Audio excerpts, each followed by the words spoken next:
rupa dalam rangka pameran koleksi Taman Budaya Yogyakarta.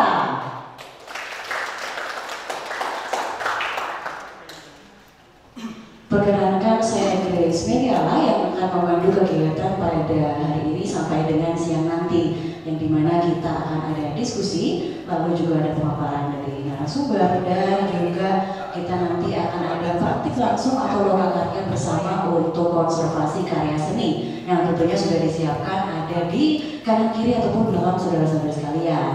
Jadi sampai dengan akhir nanti jangan ditinggal, jangan pergi dulu, ikuti sampai dengan akhir nanti. Dan sebelum itu supaya acara berjalan dengan lancar dari awal sampai dengan akhir, kita berdoa menurut agama dan kepercayaan masing-masing. Berdoa dipersilakan.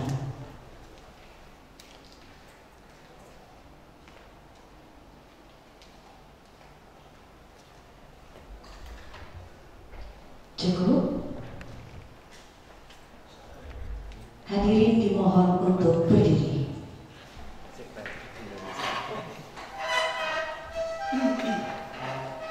Kita akan menyanyikan lagu Indonesia Raya.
Hadirin dipersilakan duduk kembali.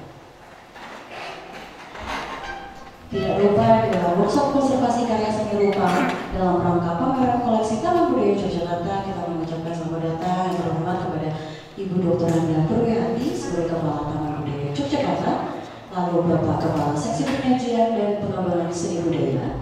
Lalu kita akan ada 3 narasumber workshop, Bapak Agung Wijaya, Bapak Irwan Sukendra, dan Bapak Asis Sigit Pramujo, dan juga para peserta workshop sekalian semuanya. Baik, tanpa berlama-lama lagi, kita akan berikan tepuk tangan kepada narasumber kita untuk bisa menemani saya depan. Ada Bapak Agung Wijaya dari Laboratorium Konservasi Keraton Yogyakarta.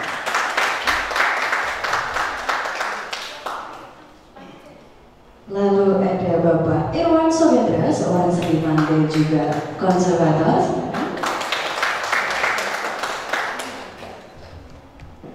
Lalu ada Bapak Asis Sigit Pramujo, SSMA dari Istana Kepresidenan Yogyakarta.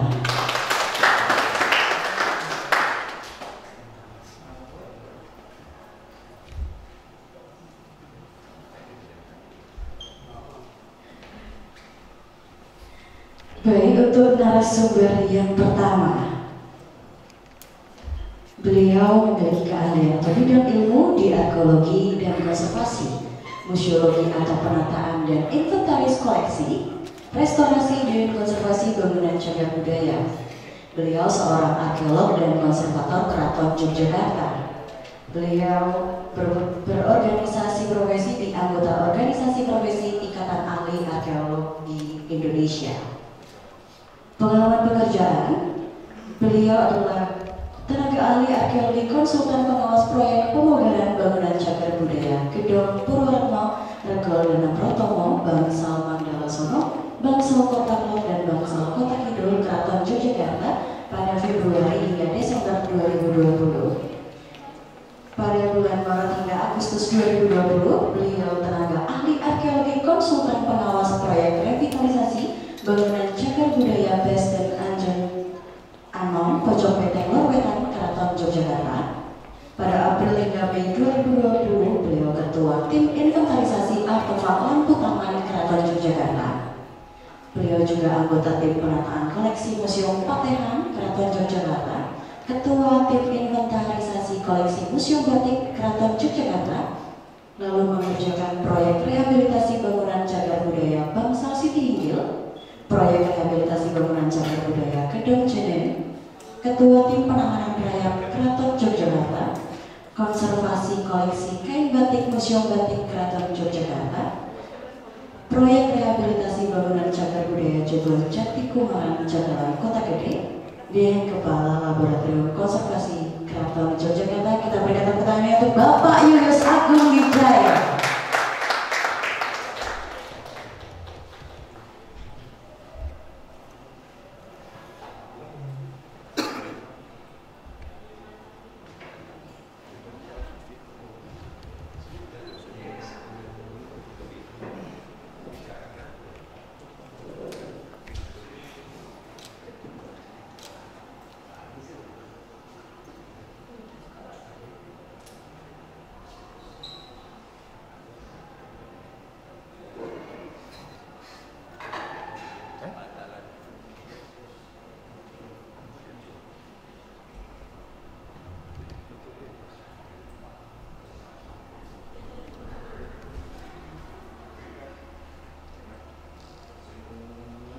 Matur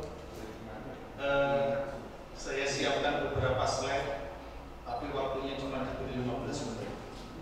Jadi saya pikir ada banyak yang harus saya skip. Nanti kita bicarakan saja di acara di termin diskusi dan nanti pada saat praktek. Selamat pagi, terima kasih atas kehadirannya. Sebenarnya di sini saya next saja sudah ingin menyampaikan beberapa definisi mengenai konservasi, tapi saya kira itu di skip saja karena saya yakin teman-teman semua dan Bapak Ibu sekalian pasti sudah paham dan sudah dapat ini. Kita skip saja terus Mas sampai di slide kelima. Ya, tadi slide pertama sampai ke 4 adalah mengenai definisi restorasi konservasi. Kita bisa dapatkan, teman-teman bisa dapatkan semua melalui referensi maupun perkuliahan yang ada. Nah, yang penting adalah ketika kita berbicara tentang konservasi dan restorasi, ada beberapa hal yang harus kita pahami yang tidak semata-mata terkait pada skill penanganan terhadap benda koleksinya sendiri. Next, Mas. Saya ingin sampaikan mengenai apa yang kita lakukan di laboratorium konservasi di Keraton.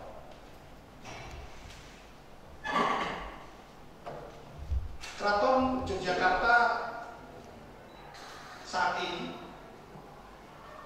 merupakan satu-satunya keraton di Indonesia yang sudah memiliki laboratorium konservasi sendiri. Beberapa keraton lain, Solo saja belum punya, Cirebon dan beberapa keraton lain belum punya. Ini adalah tekad dari Marshal Dalam dan keluarga Keraton Jogja di dalam melestarikan benda-benda seni yang dimiliki oleh Keraton Jogja untuk dipersembahkan kepada masyarakat. Yang unik, kita langsung ke slide 6 ya, ini sudah. Nah, konservasi di keraton itu diawali atau latar belakangnya adalah benda-benda milik keraton semua yang ada itu perolehannya ada yang dibawa dari keraton sebelumnya. Jadi ketika tahun 1755 terjadi pengalihan nagari, pisah dari keraton Solo dengan Jogja, Mangkubumi Hamengkubuwono I itu kemudian membawa juga, diberi oleh Pak Kubuwono beberapa pusaka, bahkan juga joglo kuno untuk dibawa ke Jogja. Jempono-jempono, kereta-kereta, pusaka-pusaka, senjata-senjata banyak yang diberi untuk dibawa ke Jogja. Sehingga yang pertama itu menjadi kategori benda-benda koleksi seni yang ada di Keraton Jogja yang berasal dari keraton sebelumnya. Masih belum jelas atau pasti, ini menjadi ranahnya teman-teman arkeologi, termasuk saya sendiri, untuk meneliti apakah ini dari mana ini, dari Kartosuro, dari Pajang, dari Demak, jangan-jangan lebih jauh dari Majapahit. Kemudian produksi sendiri. Dalam perkembangannya dari Hamengkubuwono I sampai kemudian Nasudarnya ke-8 atau ke-9, keraton juga memproduksi barang-barang seni termasuk kereta yang ada di museum kereta, kemudian figura-figura kayu dan sebagainya. Itu juga menjadi perhatian dari laboratorium. Yang ketiga adalah gift atau pemberian. Setiap kali Keraton Jogja mendapat kunjungan tamu-tamu dari Eropa, dari negara-negara lain, kebanyakan mereka juga membawa hadiah. Ketika ada kunjungan yang berasal dari tahun 1800, 1900-an, itu semua menjadi saat ini menjadi benda seni yang sangat luar biasa. Nah, barang-barang ini, benda-benda ini yang kemudian menumbuhkan pemikiran bahwa itu harus dirawat, itu harus dilestarikan, harus dijaga. Beberapa kali terjadi hilang atau ada mulai kerusakan dan sebagainya. Yang menarik di sini adalah konservasi. Laboratorium konservasi Bapak Ibu, teman-teman, itu belum lama berdiri, baru tahun kemarin. Tetapi jangan dipikir bahwa kegiatan konservasi di keraton itu juga baru kemarin.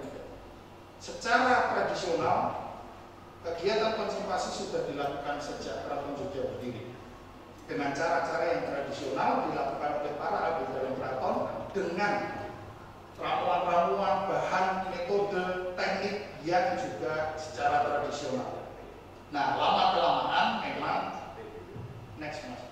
ini memunculkan permasalahan-permasalahan. Kenapa? Yang pertama misalnya caranya turun-temurun. Kalau kita tanya ke abdi dalam yang muda, misalnya sedang membersihkan pusaka atau membersihkan lukisan atau membersihkan keramik dari Cina, kita tanya, Romo, tahu dari mana cara membersihkannya? Dulu waktu saya pertama kali masuk diajari oleh abdi dalam yang lebih senior. Yang lebih senior diajari sendiri. Dan itu terus berlangsung sampai dari awal tahun 1750 waktu Jogja. Sudah dapat dipastikan ada distorsi informasi dari simbah-simbah kepada generasi berikut.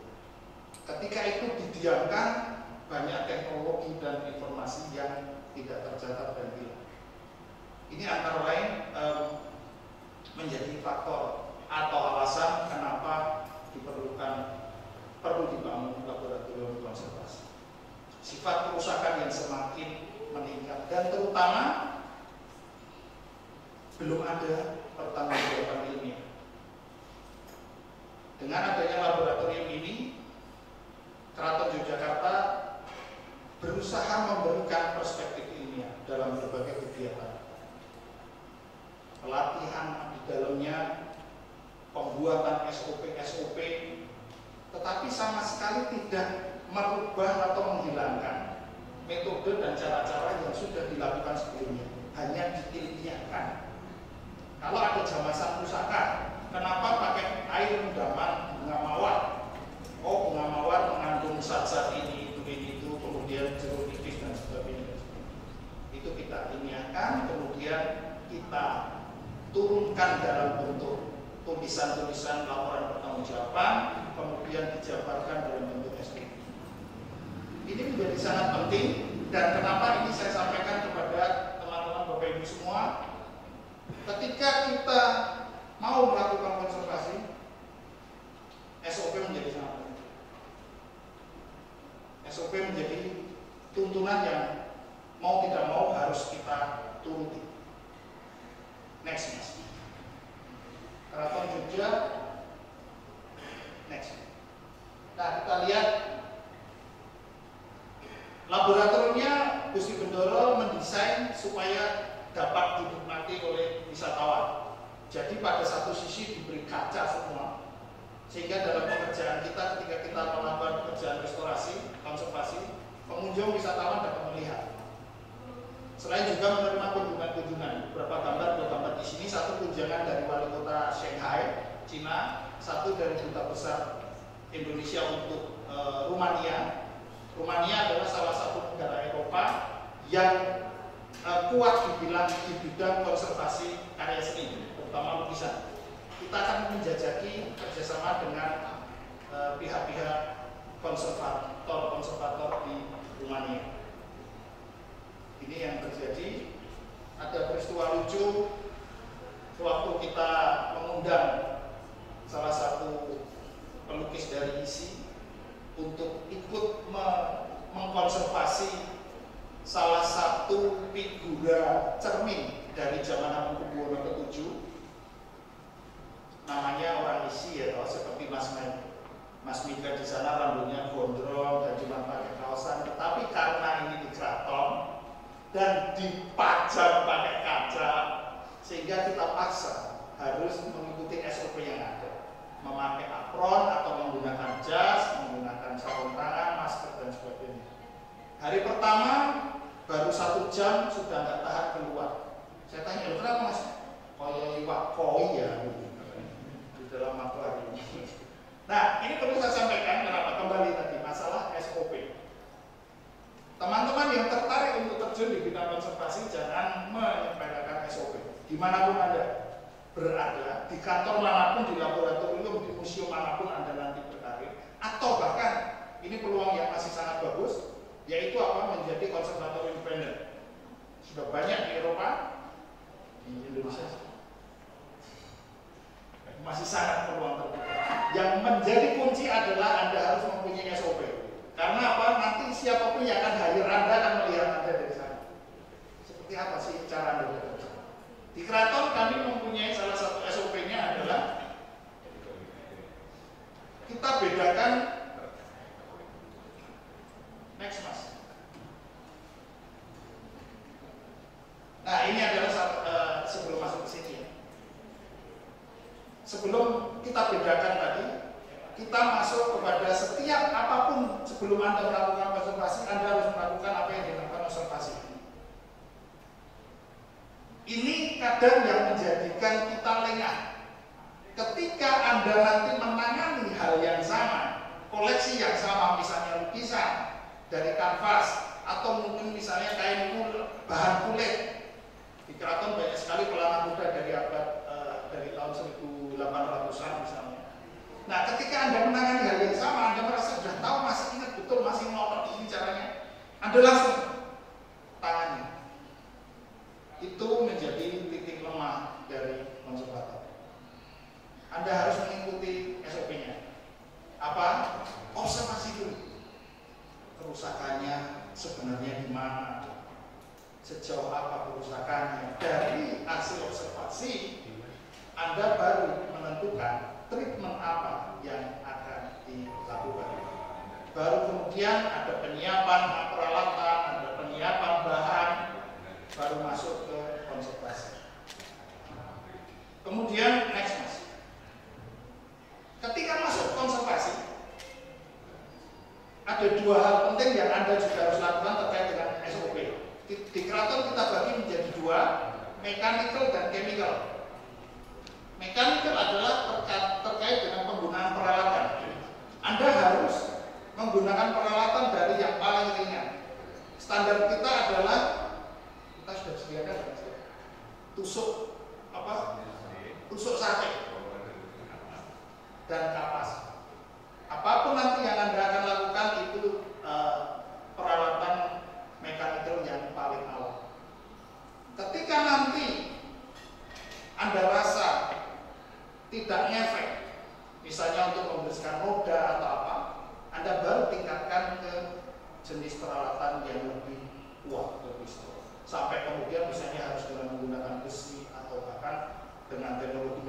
misalnya laser dan sebagainya. Itu yang mekanikal. Chemicalnya pun demikian. Saya sebenarnya malu berdiri di sini karena ada beberapa suhu saya di pojok sana, Mas Heru dan teman-temannya ini yang membimbing saya dari Solo Budoyo. Ini yang mengajari saya. Ketika kita menggunakan chemical, contoh misalnya campuran alkohol, tetap dari yang paling ringan, 10% C, 7% C, naik 10% dan seterusnya. Ketika kemudian minggu depannya kita harus menangani benda koleksi yang sama, kerusakannya kurang lebih sama, biasanya kita cenderung untuk ini nganggo campuran alkohol 10% bisa hilang, kita langsung campur aja 15%. Itu yang bisa berakibat fatal karena kita nggak tahu persis. Walaupun kulitnya sama, nampaknya kerusakannya sama, tetapi lebih baik kita jangan ambil resiko. Nanti praktek-praktek Mas Irwan dan Mas Asih sedikit akan membantu. Saya juga akan membantu bagaimana mengobservasinya. Kita mungkin tidak akan praktek sampai ke pembersihan ya, hanya untuk observasinya saja. Tapi sebelum observasi, SOP sekali lagi saya tekankan. Jadi hal-hal seperti itu menjadi sangat penting dan menentukan hasil pekerjaan konservasi yang kita lakukan. Saya yang waktu ini. SOP yang lain, kemarin kita mendapatkan tamu dan Gusti Bendoro minta izin, Pak Agung boleh nggak tamunya saya ajak masuk ke ruangan? Saya sih maunya nggak boleh, tapi yang bertanya yang di wilayah, jadi yang terbesar boleh Gusti, tapi SOP-nya ya nggak apa-apa. Jadi begitu tamu masuk kita sodori sarung tangan, gloves, kita sodori masker. Itu harus dimanapun Anda nanti bekerja di laboratorium apapun, atau mungkin Anda membangun garasi rumah Anda untuk jadi laboratorium konservasi, Anda harus melakukan hal itu, dan itu yang akan dimulai oleh siapapun nanti yang akan hire Anda. Yang terakhir adalah dokumentasi. Jangan pernah lupa, ini juga jadi kelemahan konservator. Nek wis asik nasi isi lali. Kadang lali makan itu sudah biasa, lali pulang ya biasa. Saya kadang di karaton sampai sore ini wis udah dikancingi kabeh. Padahal kantor lab itu ada di tengah keraton. Mau keluar ke parkiran peteng ning di waktu jam. Nah itu keasikannya. Keasikan yang lain adalah kita lupa mendokumentasikan. Setidaknya foto. Ketika kita mau observasi, dokumentasi kita bagi begini, 0%. Kemudian 25 atau 20%, kemudian 50%, sampai kemudian nanti sudah 100% Anda putuskan selesai konservasi.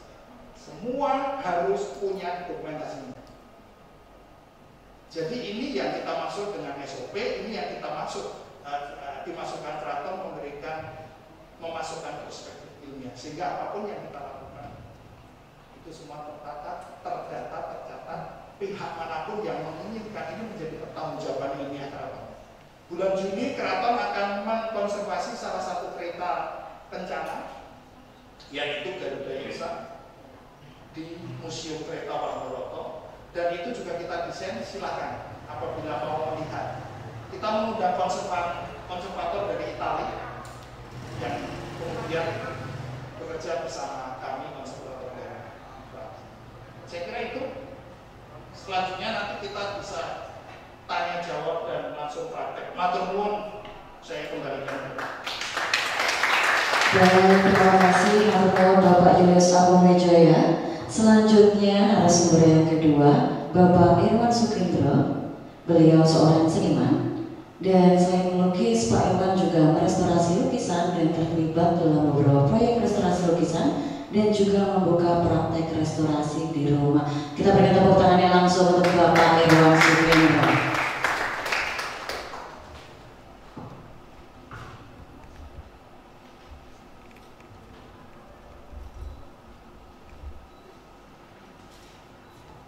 Selamat siang, adik-adik, Mas Mbak semua ya. Saya bukan dari kalangan akademisi atau pendidik atau yang memang terbiasa untuk menyiapkan materi secara terformat. Jadi saya itu lebih ke praktisi pribadi, langsung dengan klien, dan meskipun saya juga beberapa kali terlibat dalam proyek-proyek tadi. Dalam posisi saya sekarang di sini, saya adalah seorang pelukis berupa. Jadi saya punya masalah yang sama dengan pelukis lain, dengan berupa-berupa lain, termasuk mereka yang mengoleksi karya seni. Dan sekaligus saya juga merestorasi, artinya saya dalam posisi sebagai pasien atau seniman yang karyanya juga bisa rusak, tapi saya juga memperbaiki. Jadi saya tidak murni sebagai restorator, saya juga punya masalah di bagaimana supaya karya-karya yang saya miliki itu tidak rusak. Nah, ini saya kira perlu diketahui, menjadi pengetahuan bagi siapapun, terutama yang ada yang bergerak di tata kelola seni, karena Anda akan terlibat dengan seniman, dengan kolektor, dengan perencanaan sebuah tata ruang untuk menaruh karya dan lain-lain. Termasuk mungkin Anda adalah seorang seniman juga. Jadi ini menjadi pengetahuan yang dasar saya kira untuk diketahui. Saya di sini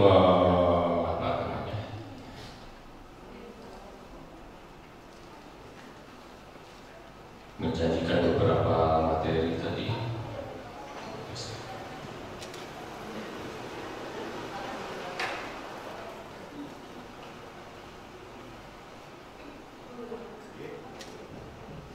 Sebentar.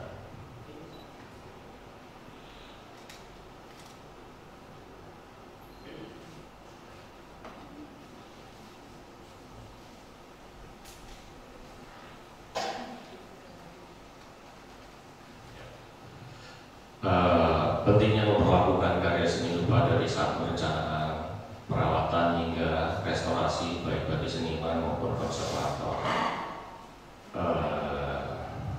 Perencanaan terutama bagi seniman itu harus tahu. Ini saya berdasar dari semua yang sudah saya alami, dari kasus-kasus yang saya alami, kemudian saya cari solusinya, cari permasalahannya, bahwa apa sih sebenarnya yang menjadi penyebab dari kerusakan. Kalau saya seorang restorator mungkin yang rusak ya malah jadi job buat saya. Tapi saya juga seorang seniman, maksudnya saya seorang perupa, jadi ini menjadi penting bagi Anda juga untuk mengetahui supaya karya itu terawat, mudah merawatnya.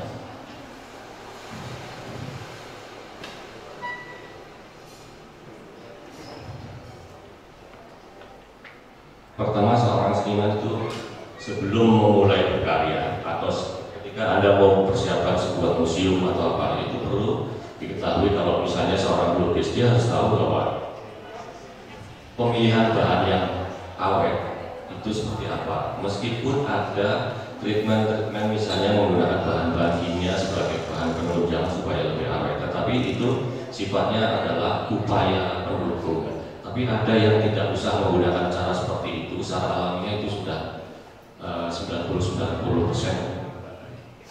terjamin. Misalnya ketika Anda mau melukis, kita contoh aja yang paling krusial sebenarnya di bidang lukis ya, karena materialnya itu material yang gampang rusak. Nah, kalau material batu mungkin itu relatif lebih bahaya, tertimbun 100 tahun begitu diambil pun masih tinggal dibersihkan dan merawat, tidak terlalu. Tapi kalau lukisan sudah sobek kanvas, sudah bolong, sudah hancur, sudah repot. Nah itu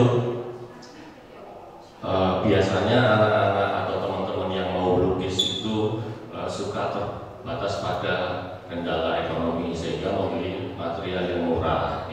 Padahal suatu saat nanti dia menjadi seorang maestro yang karyanya seperti Avandi. Nah, pada kasus seperti Pak Avandi pun itu ada, karena saya mendapatkan kanvas dan cat dari Pak Avandi. Pada saat saya masih mahasiswa, saya nggak punya uang, saya main ke sana ditawarin cat dan kanvas. Jadi saya tahu betul, termasuk bagaimana kalau Anda bilang ini tulisan Avandi, saya bisa mengecek jika tidak ada cat yang itu kemungkinan besar itu bukan Avandi, karena tidak banyak orang yang tahu gitu, bahwa Avandi itu menggunakan cat yang menjadi kunci.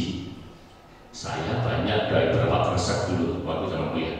Nah itu kalau kasusnya sudah seperti itu, kan seorang seniman, seorang kolektor lebih memilih karya yang utuh daripada karya yang rusak. Benar ya saudara? Nilainya pasti kalau rusak akan lebih rendah. Dan orang akan lebih lega, akan lebih bangga ketika karya itu utuh. Nah, itu. Meskipun bisa direstorasi kalau terjadi kerusakan, tapi kan itu kan penanganan ketika sudah terjadi kerusakan. Pasti nilainya lah lebih turun.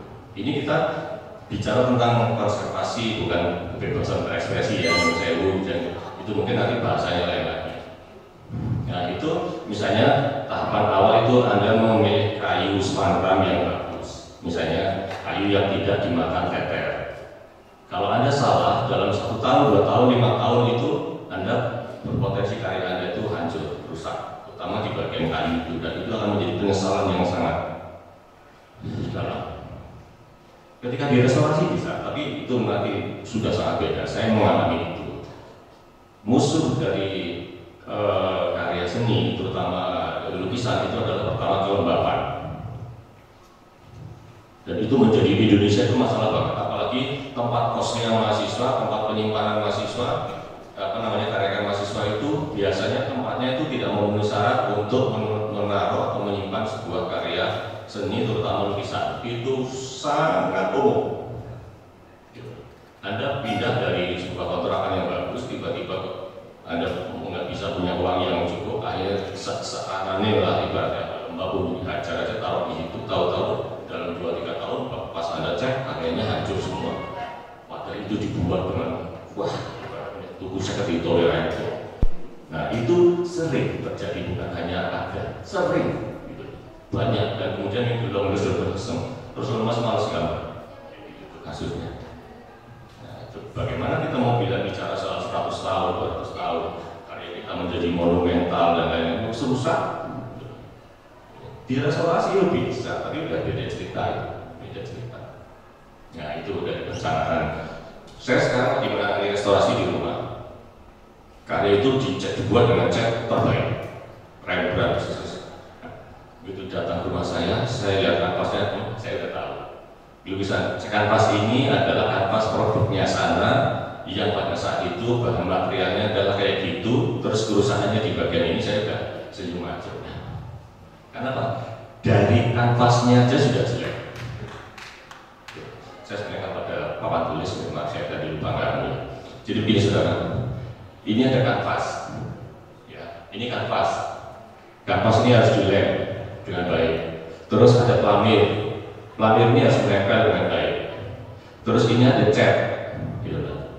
Cat itu harus cat yang baik, karena semua masing-masing kata baik ini memberi makna yang istimewa. Jadi kalau ini salah satu tidak baik, maka menjadi masalah. Jadi urutannya harus kanvas yang baik dulu. Kalau ini baik, maka yang berikutnya oke. Tapi kalau ini sudah tidak baik, ini mau yang 3 ini sebaik apapun percuma. Maksudnya akan ibarat rumah itu, rumahnya bagus tapi fondasinya nggak kuat. Nah, yang saya alami ini sekarang adalah kanvasnya tidak baik. Ini pelamirnya, kanvasnya standar, pelamirnya tidak baik. Terus catnya baik, perawatannya baik, tempatnya kan juga baik. Semuanya yang mengelola juga, yang punya juga orang yang ibaratnya kalau bikin hotel pun bisa gitu.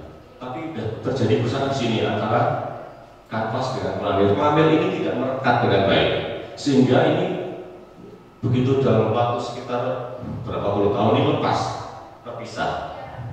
Cirinya ketika ini terlepas, ini kanvasnya terawang, itu namanya apa? Tinggal benang-benangnya gini kan. Kalau nanti ada, ya, itu berarti dia tidak menempel pelamirnya.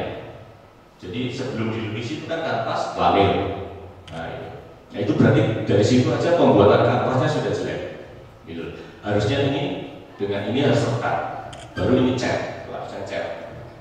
Betul. Cat nanti kalau cat murah dia biasanya mudah, memudar warnanya. Kalau cat bagus dia cemerlang, awet dan lain-lain. Terus nanti bagaimana masalah vernis, masalah melapisi lukisan itu supaya tidak terkena oksidasi langsung, kemudian dari kotoran dan segala macam, sehingga perawatannya lebih mudah, dan perawatan berikutnya seperti dari kelembaban dan lain-lain. Nah, yang sekarang ini yang jadi masalah ini, jadi orang yang memilih lukisan ini tidak tahu bahwa di bagian yang awal aja sudah tidak benar. Dia percaya pada pabrikan kanvas, tetapi pabrikan kanvas sendiri tidak mengerti prinsipnya membuat kanvas yang benar. Nah itu, ada yang lukisan itu terlepas tapi tidak sama pelamirnya. Jadi kanvas pelamir itu masih utuh, dia pelamir ke ini lepas. Itu bisa jadi karena pada saat melukis itu kurang minyaknya, kurang bahan pengikatnya, bindernya. Jadi perekat antara kanvas pelamir yang sudah dibeli kita barang jadi itu, kemudian lukisan itu kan cat harus nempel dengan baik. Makanya kalau cat minyak dan lain-lain itu kan ada bahan pengikat, minyak catnya itu ada. Kalau kita menggunakan terlalu sedikit, itu juga dia tidak merekat. Dalam waktu berapa lama dia mudah bogrok. Nah, itu pemilihan bahan yang baik itu nanti akan menentukan cemerlangnya karya dan lain-lain. Ibaratnya pisau itu pisau aluminium itu mau diasah sampai habis juga tidak bisa tajam. Begitu juga dengan cat.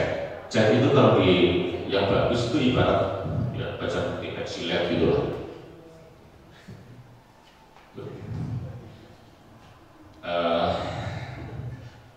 Masuk apa ke ini ya?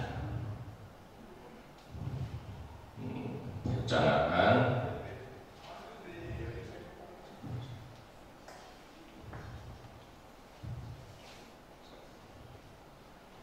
Perawatan penyimpanan kembali ke itu tadi. Jadi kalau Anda mau membuat museum, membuat galeri untuk diri sendiri atau artis kepada klien Anda, itu pastikan bahwa tempat untuk Anda menyimpan itu benar sesuai dengan yang harus disarti kan. Karena itulah kunci kerusakan yang ketika Anda tidur dia bekerja untuk rusak. Kerusakan itu paling umum itu adalah diawali dari kelembapan. Kelembapan itu nanti munculnya zat-zat kenik, terus teker kayu, jamur dan sebagainya. Makanya ketika Anda melukis pun sebenarnya banyak faktor lain yang harusnya diketahui, termasuk ketika Anda membuat kanvas, misalnya banyak sekarang kan banyak membuat kanvas, atau Anda sedang jangan pernah mencuci kuas setelah selesai, maksudnya sebelum digunakan, dengan air yang belum direbus. Jadi kalaupun Anda sudah menggunakan dicuci dengan air yang belum direbus, nanti pada akhir sebelum dipakai itu usahakan disiram air panas. Jadi dia untuk memastikan bahwa zat-zat ternik, spora, jamur dan lain-lain yang akan turut serta itu sudah mati. Jadi dia tidak akan bisa tumbuh di karya Anda. Khusus cat minyak ini memang agak masalah karena cat minyak sendiri dari tubuhnya, dari catnya itu juga sudah membawa jamur, sudah potensi jamur. Itu banyak cat-cat yang sebenarnya potensial jamur. Makanya akhirnya seorang pelupa itu kalau dia niten atau judi, dia tidak akan membeli cat-cat tertentu yang sangat potensial munculnya jamur. Itu udah tidak bisa dibantah. Tapi untuk beberapa kasus di akrilik itu agak nggak tahu kalau akrilik enggak begitu ya. Karena jamur itu sebenarnya berminyak. Kenapa orang yang kena jamur kulitnya itu agak sulit diobati? Karena jamur sendiri sifatnya berminyak. Nah itu saya mendengar dari dokter, dari ulasan. Nah jamur itu berminyak, sedangkan cat lukis itu berminyak. Jadi Anda juga harus punya kreativitas di samping mungkin pengetahuan ilmiah yang bisa nanti diambil dari dunia arkeologi, dunia saling mengisi. Karena pada prinsipnya seorang restorator itu seperti seorang dokter. Dokter itu tidak bisa mandiri menyelesaikan masalahnya selain harus dia bekerja sama dengan ahli ronsen, ahli istilah kalau dengan kedokteran macam-macam. Nanti kemudian didiskusikan. secara umum dokter juga bisa menangani kasus-kasus yang ini. Gimana Mas? Mbak Grace masih ada waktu?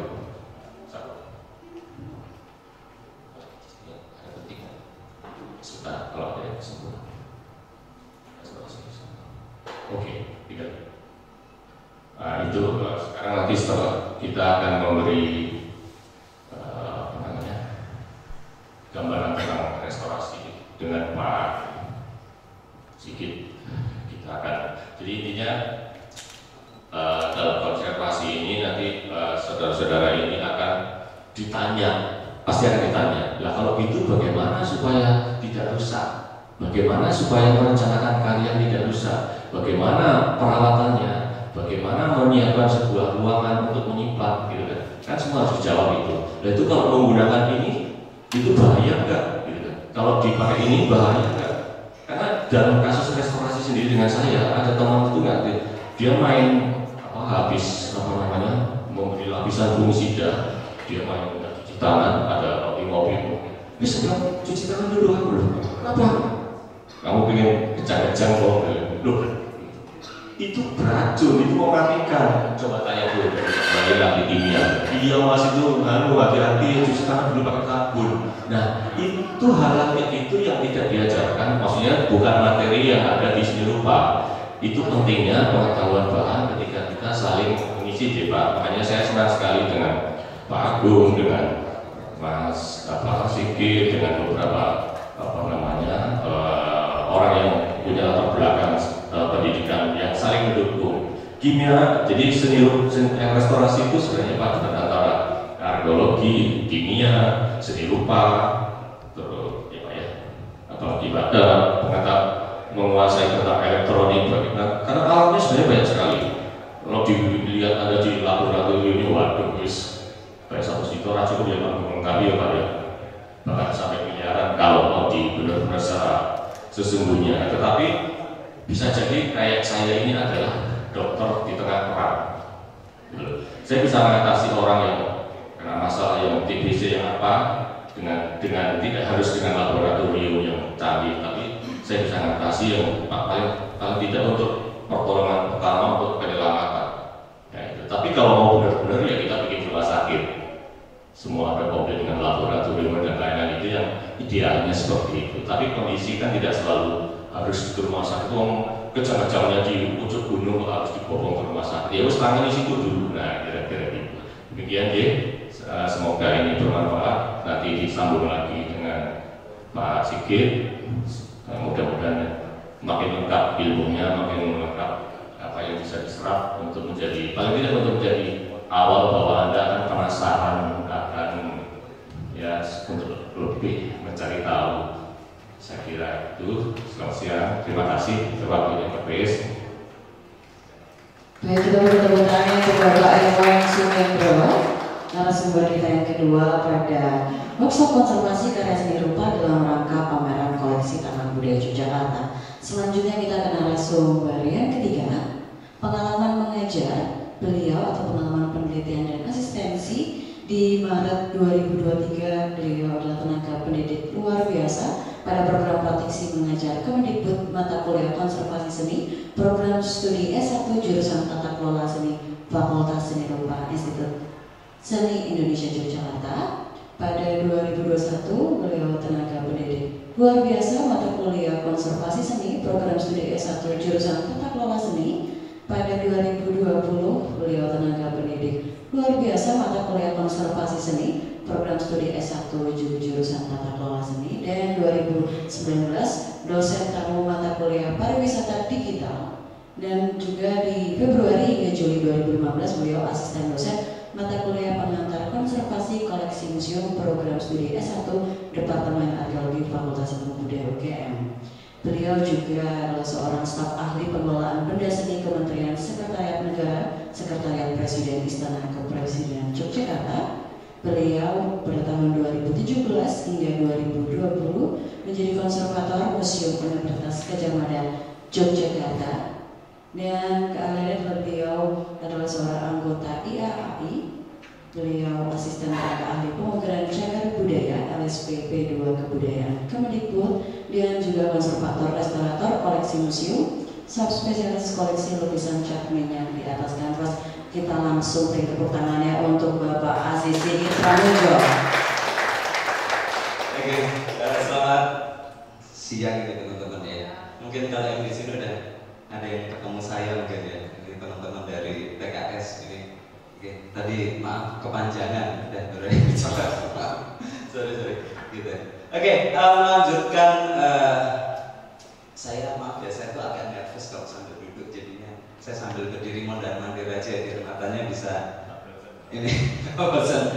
Oke, di sini saya mau melengkapi apa yang sudah disampaikan oleh dua narasumber kita. Cuman saya lebih menitik beratkan pada gini, teman-teman di sini pasti ada yang suka terlibat. Ini biasanya teman-teman dari ISI itu ada yang suka terlibat dalam pameran di Jogja National Museum atau mungkin di sini juga gitu. Dan saya pengen sebelum teman-teman itu terjun gitu ke dunia konservasi gitu. Kalau yang teman-teman di Sono Budoyo sudah terlanjur terjun gitu, yang bertiga ya Mas ya. Udah terlanjur terjun dari sini. Oke, saya juga terima kasih juga sama teman-teman di Sono Budoyo karena dulu saya sempat sudah diberi kesempatan untuk melakukan restorasi sama Bu Selanti Venesia bersama dari Museum Afandi gitu untuk merestorasi koleksi di sana. Dan sekarang saya tercemplung di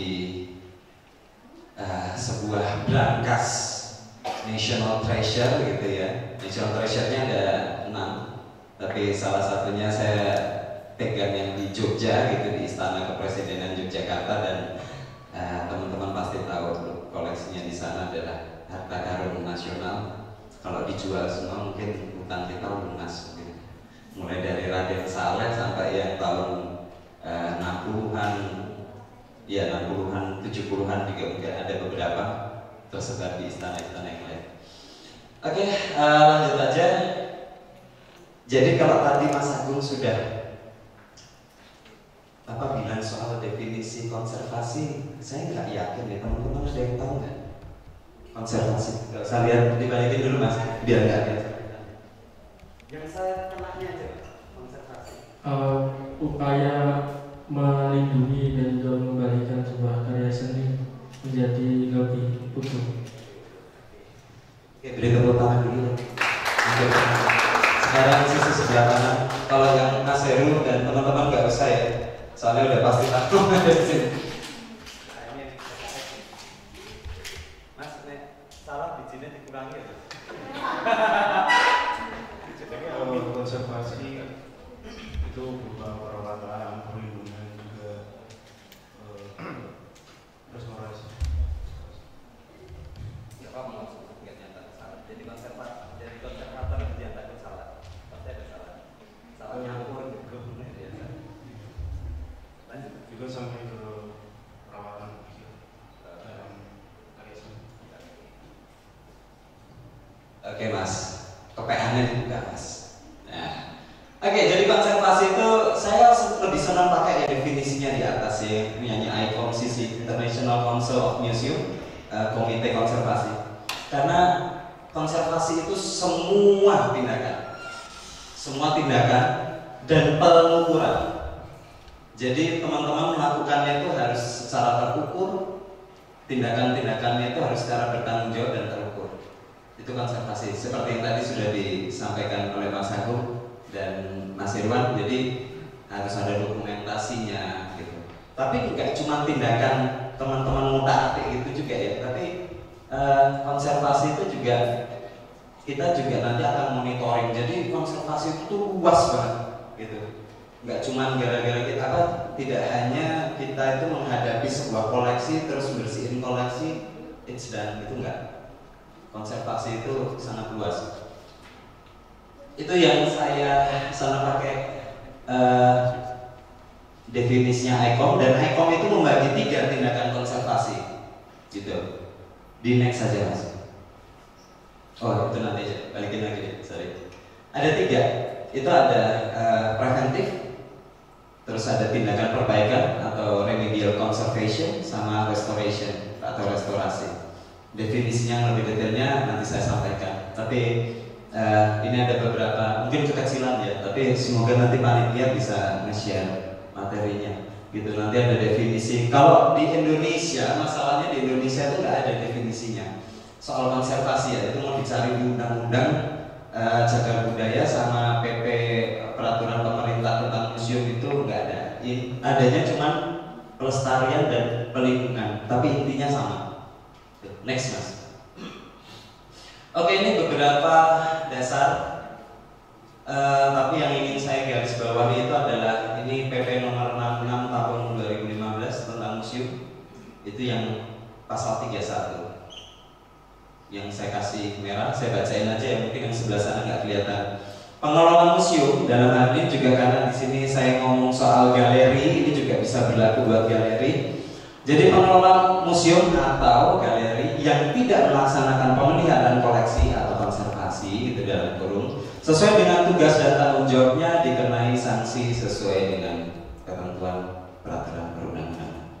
Jadi kalau teman-teman menemukan museum atau galeri tidak merawat koleksinya, silahkan dilaporkan kepada yang berwajib untuk diadukan. Oke Bapak, itu sudah di warning oleh dasar hukum kita. Oke, next mas. Nah ini yang tadi saya bilang.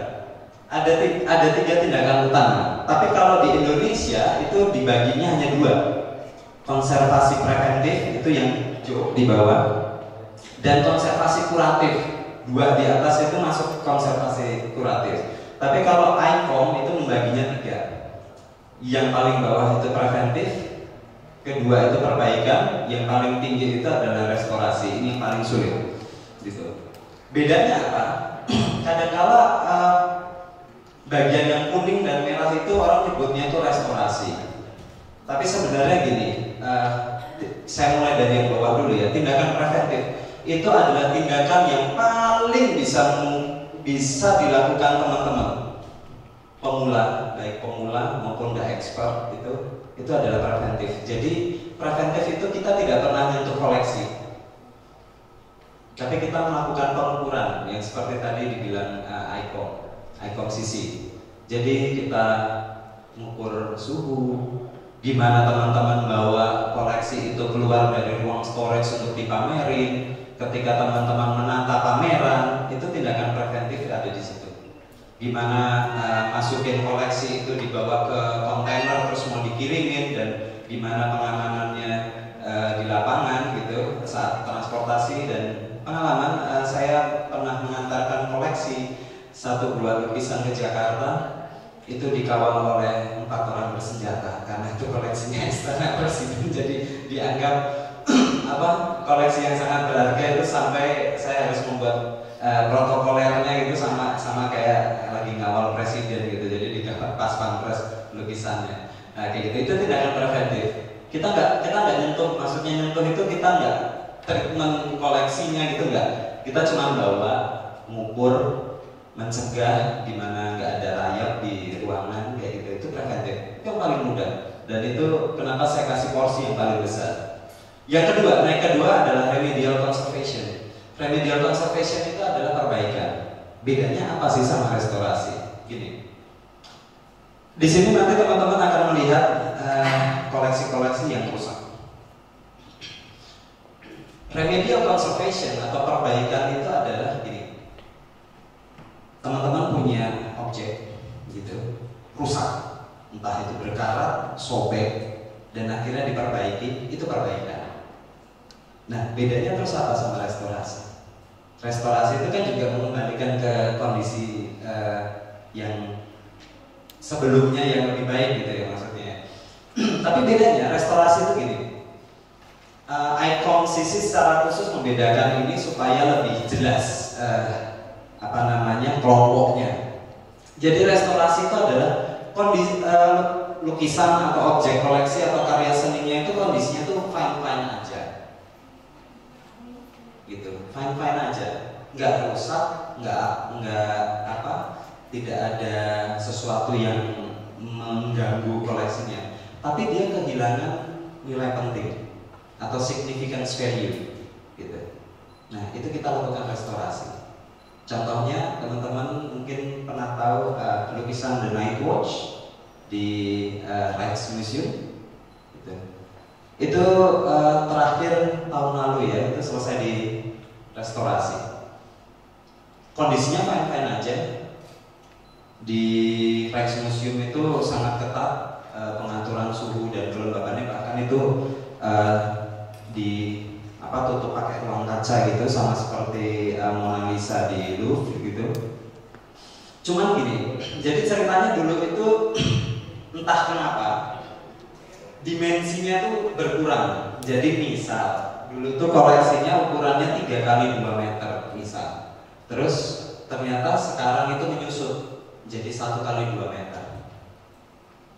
Kondisinya baik, nggak rusak, nggak apa gitu. Tapi akhirnya itu kehilangan nilai penting karena dimensinya berkurang. Kan orang bisa nanti memahami, enggak, Night Watch itu ukurannya 3 kali 2, kok ini 1 kali 2, palsu ini kayaknya. Padahal itu lukisan asli, dipotong sama mungkin dulu-dulunya gitu supaya muat sama frame-nya. Itu terus akhirnya menyesuaikan, bukan frame-nya yang disesuaikan atau spandrol yang disesuaikan, lukisannya yang dipotong. Dan itu terjadi ketika saya praktek. Saya pertama kali praktek melakukan restorasi di bawah bimbingan Bu Kartika Avandi di Museum Avandi. Saya pakai lukisan dosen saya ya, lukisan cuma 300.000, tapi banyak belajar dari situ. Jadi ruang tamu dia itu nggak cukup untuk koleksi itu yang panjang. Jadi akhirnya pemilik lukisannya itu motong frame-nya gitu, bukan motong, tapi dibuat ulang frame-nya. Terus si lukisannya itu ditekuk ke belakang gitu. Jadi gambar pemandangannya itu ditekuk kiri sama ditekuk kanan supaya fit gitu. Nah, itu yang terjadi sama seperti Night Watch. Bedanya kalau itu dipotong. Nah, ini kan masih ada sisanya. Cuman kan rusak gitu. Karena udah ditekuk ke belakang beberapa kali di staples. Jadi itu kan ada, ketika dibuka lagi gulungannya itu terus ada garis-garisnya gitu kan, garis-garis gitu. Nah, itu kita restorasi gitu. Karena kehilangan signifikansinya. Kita kembalikan lagi ke dimensi yang aslinya kayak gitu. Itu ya. Oh ya, bedanya ya, jadi perbaikan sama restorasi itu ya. Oke, next Mas. Nah, ini yang beberapa bulan tahun belakangan ini terjadi. Ini salah satu faktor-faktor kerusakan. Teman-teman pasti tahu yang di pojok kiri kanan atas itu aktivis Just Stop Oil gitu menumpahkan saus ke atas lukisannya Van Gogh gitu. Itu disaster beneran gitu. Terus yang kanan itu di Indonesia, Museum Bahari kebakar, masalahnya sepele, konslet listrik gitu, less maintenance ya, jadi kurang maintenance di bangunan.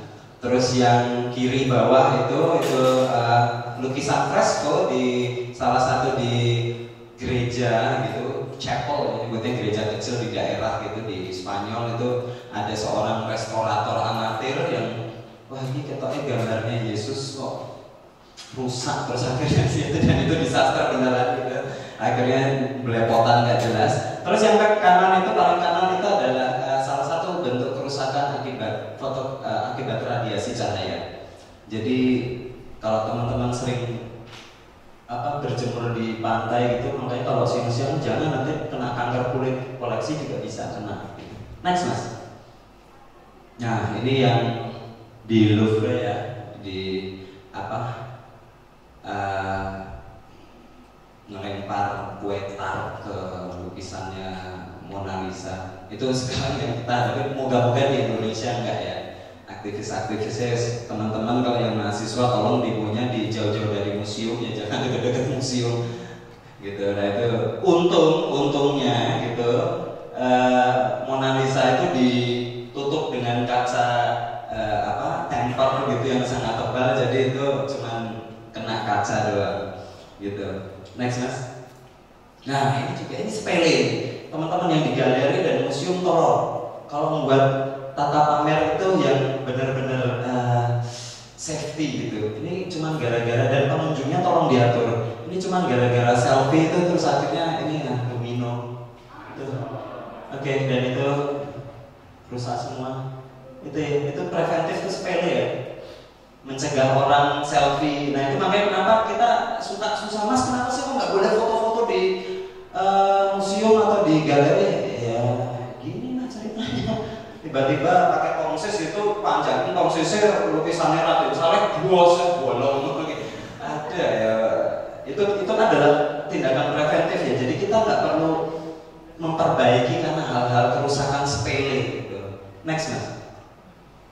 Nah, kerusakan itu kita kelompokkan ke dalam 10 ICOMCC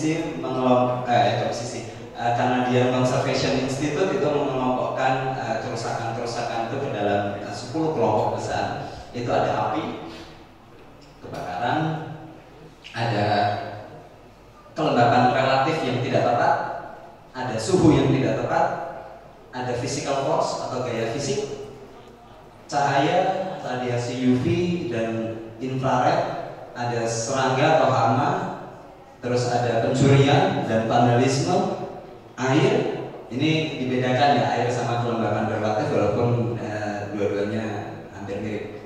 Polutan sama disosiasi. Oke, next mas. Kita ulas satu-satu. Oke, yang pertama apa? Udah ada contohnya ya, kebakaran. Itu gara-gara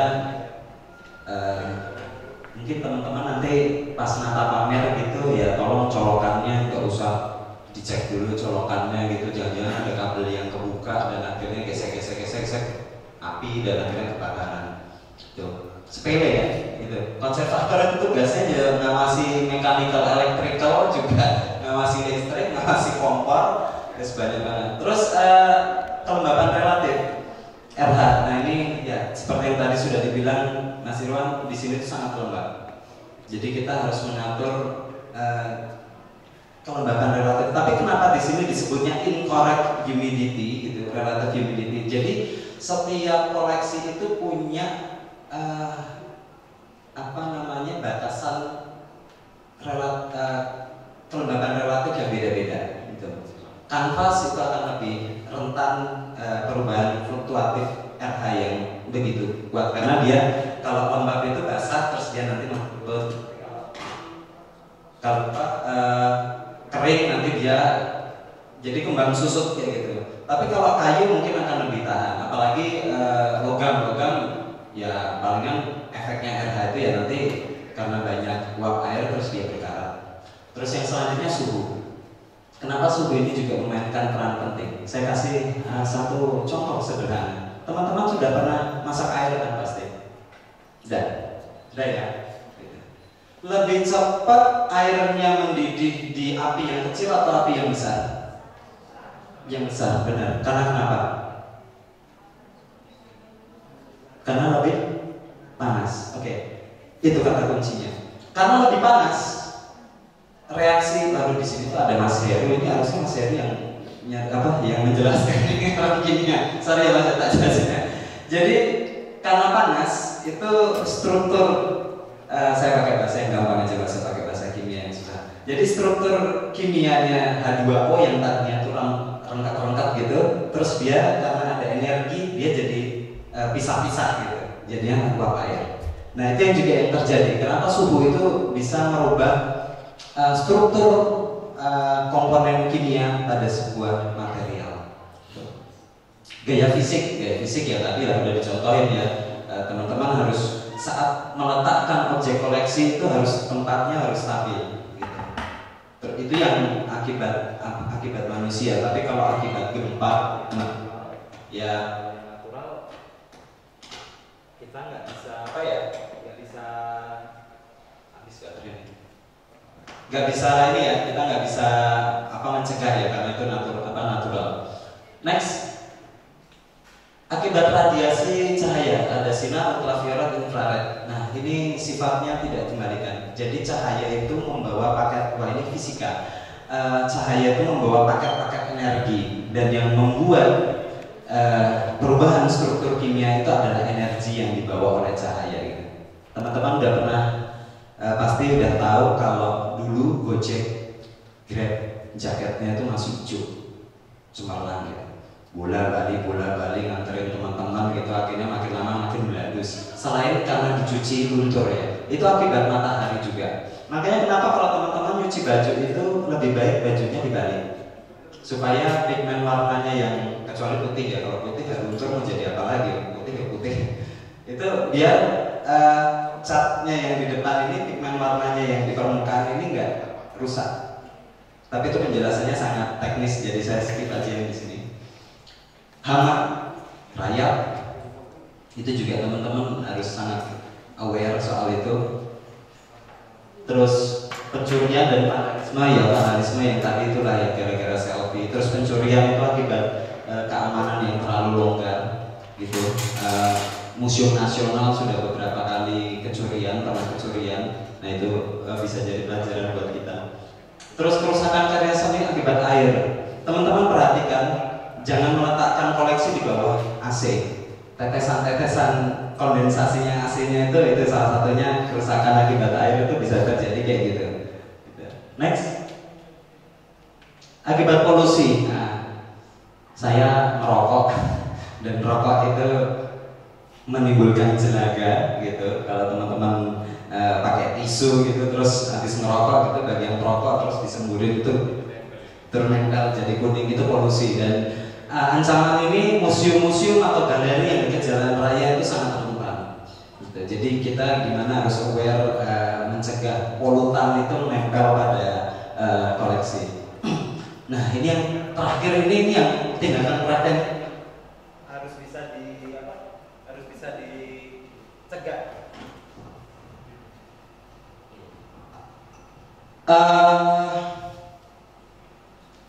Teman-teman lupa dokumen yang tadi sudah disebutin Mas Agung itu dari tiba-tiba ketelingsut apa, itu juga bisa merusak koleksi dalam segi data gitu. Jadi teman-teman harus aware sama data yang dikumpulin. Atau teman-teman tiba-tiba bawa koleksi gitu terus dipanggil temannya gitu, ini ya kose, ditaruh ngobrol sama temannya, akhirnya dia lupa. Nah terus teman-teman yang cleaning tiba-tiba nyapu, ya apa sih botol apa dibuang. Nah itu juga, itu teror gitu. Oke, next terakhir. Nah ini salah satunya kenapa saya melakukan pengukuran. Ini adalah grafik suhu dan kelembapan relatif di Museum Affandi yang saya audit waktu itu. Jadi itu ada fluktuasi kayak gitu, teman-teman harus bisa memahami kenapa. Dari hasil pengukuran ini kita bisa buat kesimpulan gitu. Oh koleksinya ya sih rusaknya karena kelembapan. Oke, next. Ini juga pengukuran radiasi intensitas cahaya sama radiasi ultraviolet. Di sini saya membagi ada dinding timur dan ini sampai detil yang ini ya.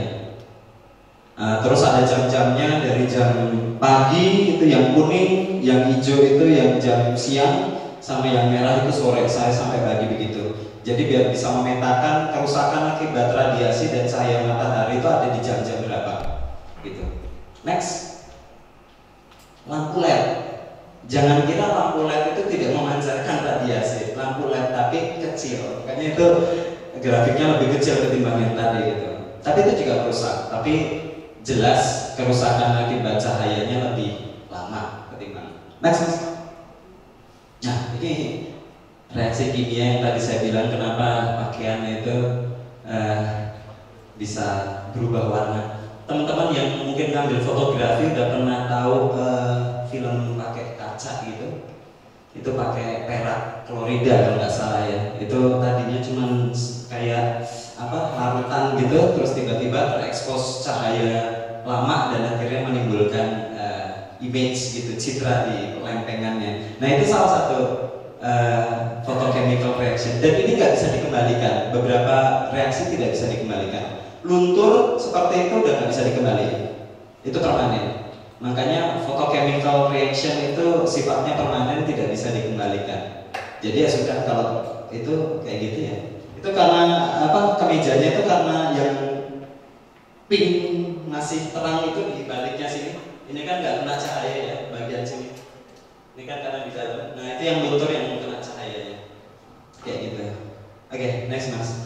Ya kira-kira gitu. Nanti kita lanjutinnya pas tanya jawab aja ya. Teman-teman silakan mau tanya jawabnya, monggo. Gitu. Oke mbak, saya kembalikan ke Mbak Grace. Terima kasih banyak. Baik, kita berikan tepuk tangan untuk Bapak Asis Putra Tejo. Tadi ada sedikit tambahan yang mau diberikan oleh Bapak Agung Wijaya. Ya, mohon maaf sebelum kita langsung melihat pada koleksi dan praktek begitu, nanti Mas Irwan yang akan mendampingi dan kami juga mendampingi teman-teman semua. Saya ingin sampaikan terkait dengan kegiatan saat ini adalah kita mau melakukan konservasi untuk koleksi-koleksi yang akan kita pamerkan. Jadi pengalaman di Keraton, Bapak Ibu, teman-teman, kita mempunyai kegiatan konservasi untuk koleksi-koleksi yang merupakan kegiatan rutin, perawatan pemeliharaan rutin, untuk kemudian nanti barangnya selesai kita masukkan kembali, kita simpan di storage. Tapi juga yang kedua, kita mempunyai kegiatan konservasi di mana koleksi itu akan kita pamerkan di Museum Keraton. Kita sebutnya konservasi eksibisi. Nah, konservasi eksibisi kemudian harus berbeda dengan konservasi yang katakanlah konservasi apa itu? Konservasi reguler untuk apa?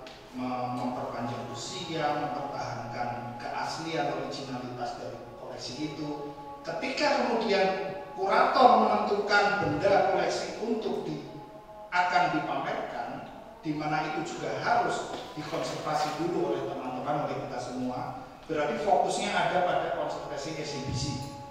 Tadi sudah disinggung sedikit Mas Irwan, kemudian Mas Sigit, misalnya ketika kita mau menangani seperti yang sekarang, misalnya kita mau mengkonservasi koleksi yang nanti akan dipamerkan. Keterlibatan teman-teman sebagai konservator itu tidak hanya di lab saja pada saat melakukan aktivitas, tapi sampai saat benda itu di display di ruang konservasi. Tadi contoh-contoh monitoring pencahayaan, kelembapan dan sebagainya harus teman-teman konservator yang memantau selama benda koleksi itu di display, dipamerkan. Sampai ketika benda itu kemudian diturunkan, sebelum kembali ke storage, itu juga keterlibatan teman-teman konservator ada di situ. Ya, saya kira itu yang perlu saya sampaikan. Matur nuwun. Matur nuwun Bapak Agung Wijaya, dan juga ada sedikit tambahan dari Mas Irwan Supendro. Monggo Mas.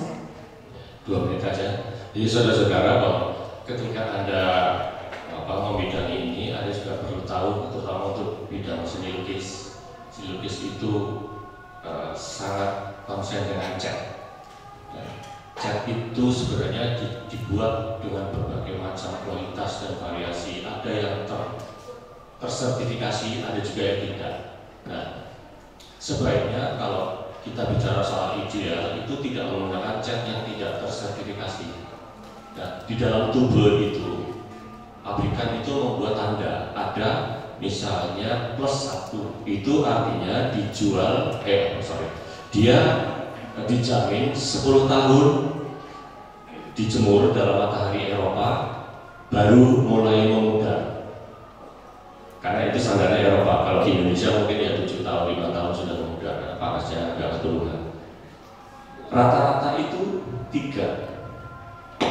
Jadi plusnya atau bintang itu 3. Anda bisa lihat di tubuh itu ya, tetapi itu juga ada harganya juga. Biasanya sudah tersertifikasi dari Amsterdam itu.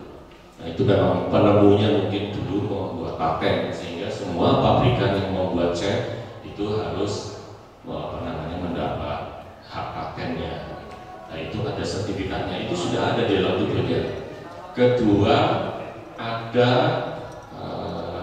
tadi plusnya ya, ada seri. Nah, ada seri 1, seri 2, seri 3, seri 4 sampai 5 sampai 6. Ada bahkan yang kalau salah seri 7. Itu seri itu juga bisa langsung diartikan bahwa itu level tinggi, maksudnya kualitas yang terbaik. Tetapi ada masalah yang tidak selalu mengatakan itu, misalnya kayak violet. Violet itu adalah pigmen yang paling sulit dicari. tetapi paling sulit dicari dan kualitasnya juga paling agak berat tahan. Itu salah satunya adalah violet, hijau sakrim gitu. Terus yang paling kuat itu adalah yellow ochre. Yellow ochre itu paling kuat pigmennya kalau kita lihat di pabrikan apa yang di produk dijual di pasaran itu adalah yellow ochre. Kenapa paling kuat dan harganya paling murah? Kenapa cat yang paling kuat dan harganya paling murah? Karena bahannya melimpah. Jadi kalau yellow ochre, nanti saya akan sekarang lagi. Seri itu beda sekali. Kalau ada golobis dengan cat yang mahal sama yang enggak itu beda sekali. Jadi seperti itu. Nah, jadi itu nanti supaya Anda punya pengetahuan bahwa semua itu ada ininya, ada persoalannya. Terima kasih. Baik, kita beri tepuk tangan sekali lagi untuk ketiga narasumber kita. Ada Pak Agung Wijaya dari Laboratorium Konservasi Keraton Yogyakarta, lalu Mas Irwan Sumendra yang seorang seniman dan independen konservasi, dan juga ada Pak Aziz Sigit Pramojo dari Istana Kepresiden Yogyakarta.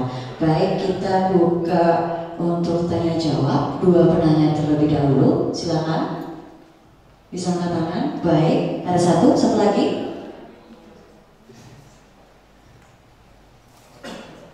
Oke, berarti yang kedua. Baik, bisa sebutkan nama dan juga asalnya ya. Boleh berdiri?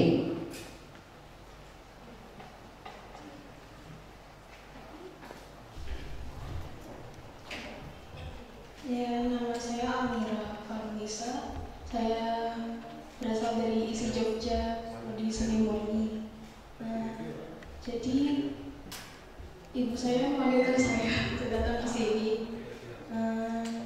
Dia ingin menanyakan bahwa dia sempat mengunjungi workshop observasi juga, dan di sana narasumber itu mengatakan bahwa untuk membersihkan lapisan apa saja itu dapat digunakan dengan alkohol 70% dicampur dengan air. Apakah itu benar atau tidak? Gitu.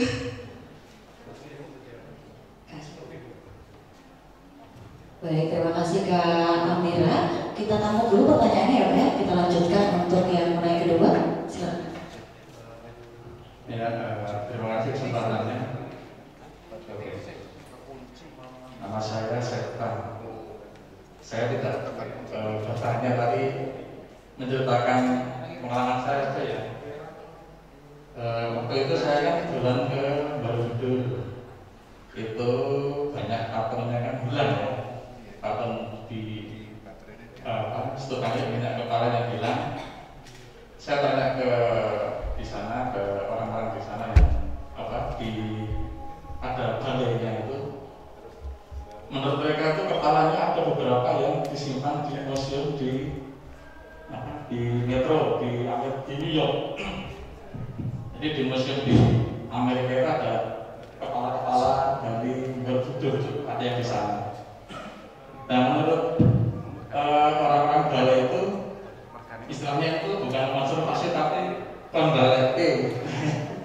Itu cerita dari teman-teman dari Borobudur. Terima kasih.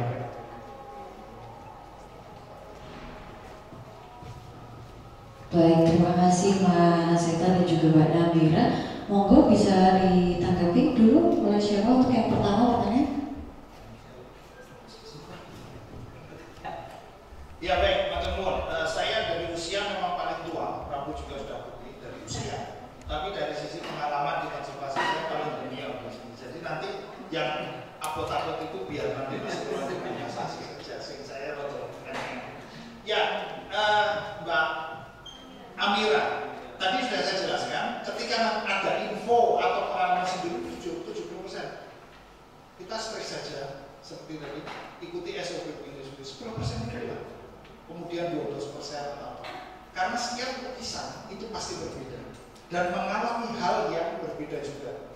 kanvasnya tadi disampaikan Mas Irwan, mungkin jenis kanvasnya sama, tapi mungkin ada beda ketebalan beberapa mili, atau mungkin kondisi-kondisi lain yang membuat berbeda. Biasanya ini 70% baru bisa hilang.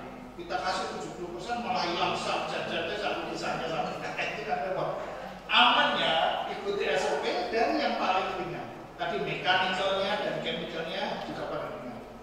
Nah, kunci keberhasilan dan profesionalisme dari konservator adalah di situ. Jadi saya kira jawabannya seperti itu. Paling aman kita ikuti saja dari paling ringan. Itu ya Mbak Amira. Kemudian Mas Seta, kasus itu benda seni dan yang bernilai seni tinggi baik dari sisi arkeologi maupun seni di Indonesia banyak sekali yang dibawa sampai ke luar negeri, baik dari zaman dulu, zaman perang VOC Belanda sampai kepada masa modern ketika terjadi pencurian-pencurian dan illegal trafficking. Itu memang banyak terjadi. Dan semua itu bisa melalui jalur diplomatik untuk dipulangkan ke Indonesia lagi. Pertanyaannya kenapa banyak patung Buddha? Pertama adalah secara struktur itu paling mudah rusak. Jadi karena runtuh, rusak, yang lebih mudah patah adalah kepala daripada misalnya tangan atau kalau kaki sila ya bersila, jadi tidak bisa itu. Nah itu yang pertama. Yang kedua paling mudah dicolong. Kalau seluruh patung dicolong abot, potong saja kepalanya lebih cepat laku juga. Itu yang terjadi. Beberapa saat yang lalu ada kami rapat di Keraton. Pemerintah Inggris sudah memberi sinyal kepada pemerintah Indonesia dan Keraton mau mengembalikan koleksi-koleksi harta karun milik Keraton yang dirampok oleh Belanda pada zaman Hamengkubuwono II dulu. Waktu Geger Spey hingga Pojok Beteng yang sekarang berubah itu hancur. Itu harta karun keraton mulai dari manuskrip kuno, perhiasan emas sampai ke senjata Pangeran Diponegoro dan banyak harta karun pusaka yang lain, perhiasan lampu kristal dan sebagainya itu berkereta-kereta dibawa, dirampok dibawa ke Belanda dan sampai di Inggris. Itu sudah diberi sinyal untuk dikembalikan. Dan sekarang kita sudah persiapan. Dan jujur saya pribadi bingung. Kok nek nompo iki njuk piye gitu. Itu butuh teman-teman konservator ini butuh sekali kita punya banyak konservasi itu. Di sana sudah ditata secara modern, sudah dirawat, dikonservasi rutin dengan cara modern. Kalau mau dikembalikan berarti kita harus memperlakukan sama. Dan itu merupakan tantangan tersendiri. Saya kira itu dari saya, Pak Umum. Kalau nanggepin Mbak Amira, sebenarnya sih nggak bisa ya kita pukul rata gitu pakai apa gitu. Saya misalkan harus ngasih, setiap dokter itu punya resepnya sendiri-sendiri. Antara satu konservator dengan konservator yang lain itu akan beda resepnya gitu. Tapi mereka pasti mintanya pertama, saya lihat dulu kondisinya seperti apa, nanti baru dia ngasih prescription gitu ya. Karena dokter itu ya harus nggak bisa dong, coba kita zoom call atau zoom meeting aja gitu. Kadang-kadang agak susah kan, harus tahu ngadepin koleksi baru. Oh ini pakai amoxicillin 50 mg dulu dan jadi belum pernah pakai antibiotik kan belum, oke pakai 50 mg dulu, nanti naik jadi 100 dan nanti dosisnya dinaikin kayak gitu. Jadi manusia itu juga antara satu sama yang lainnya itu juga beda, sama pula dengan koleksi. Jadi kita melakukan tindakan itu by case, sama-sama lukisan. Tapi saya maaf ya ngomong lukisan karena spesialisasinya di sana. Saya takut salah kalau ngomongin yang lain gitu. Takutnya nanti kalau kita pukul rata gitu, oh komposisinya harus pakai ini, kalau betulin itu nggak bisa. Karena kita konservator itu punya responsibility dan punya kode etik, jadinya kalau ada kerusakan apa-apa kita yang bertanggung jawab gitu. Jadi kita nggak bisa pukul rata by case. Terus yang kedua soal pertanyaannya jaringan Mas, secara international law gitu, sekarang pertanyaannya itu Borobudur punyanya siapa? Dulu ada nggak Indonesia tahun 800 gitu? nggak ada. Terus sekarang yang minta pemerintah Republik Indonesia. Rijksmuseum atau Leiden itu bisa bilang gini, loh saya itu mau balikin ke siapa? Negara wis lain, memang Mataram kuno itu di mana sekarang? Nggak ada negaranya. Secara internasional law ya saya kalau zamannya perang Nazi, siapa namanya? Hitler itu ngambil lukisan dari negara-negara jajahannya. Italia ada, Italia mau komplain, kowe njipuk barangku balik itu. Tentara-tentara Nazi pada merampok apa dari museum-museum di Italia bisa, Italinya ada negaranya. Ngambil dari Prancis, Prancis ada negaranya. Nah kalau sekarang kita mau komplain, itu negaranya itu yang dulu punyanya Raden Wijaya, punyanya zaman Mataram kuno, negara ini udah nggak ada. Itu yang jadi masalah di international law. Nah kecuali keraton.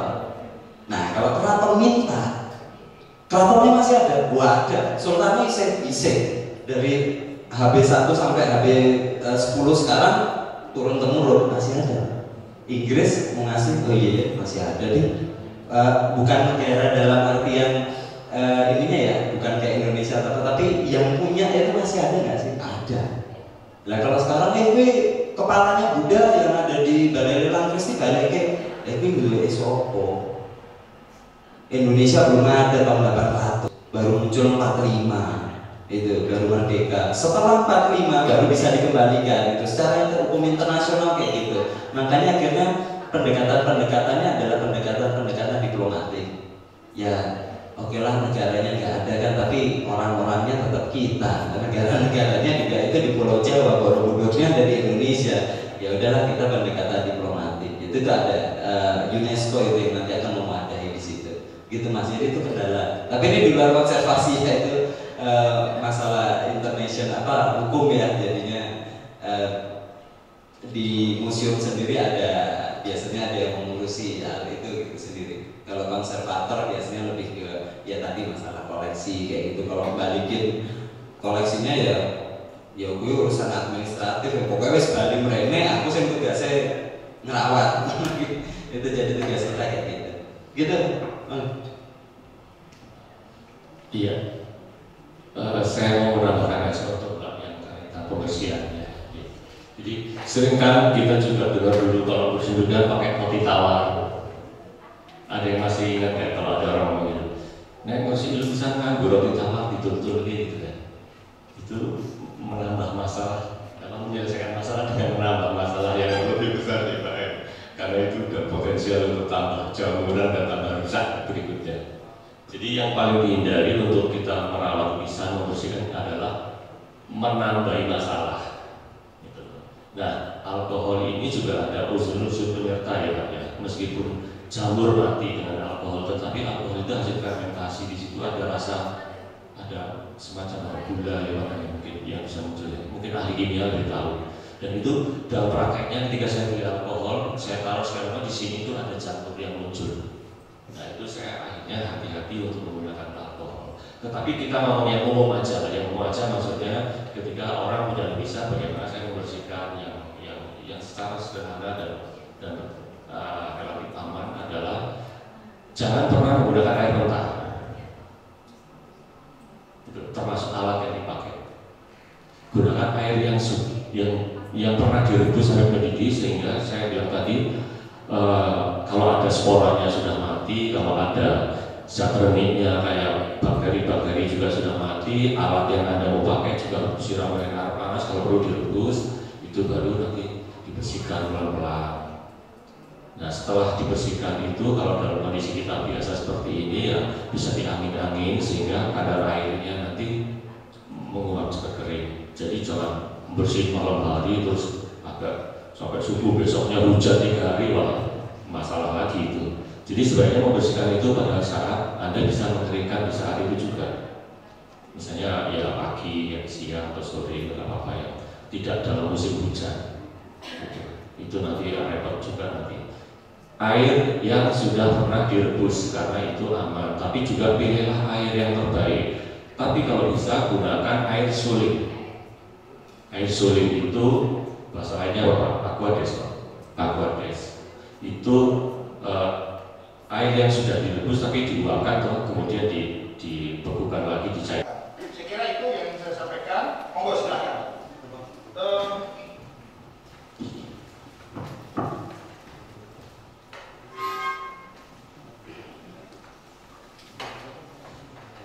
Lanjut ya. Oke, lanjut. Mas Rom, tambahin dulu mungkin. Iya. Kenapa kita harus pakai masker? Terus sarung tangan terutama karena tangan kita ini kan berminyak. Ya. Tangan kita ini berminyak. Nah, jangan sampai minyak ini juga pernah menjadi masalah bagi karya salah satunya itu. Terus kemudian seringkali kalau kita harus pakai masker, kemudian udara terjaga, jangan sampai kita berkeringat netes karena bisa kena karya. Itu menjadi masalah terutama untuk desain, untuk apalagi yang bahannya kertas. Wah, sekali garam masuk ke kertas di bawah, kemudian bekas keringat kita muncul itu repot lagi. Nah itu hal-hal yang alasan seperti itu.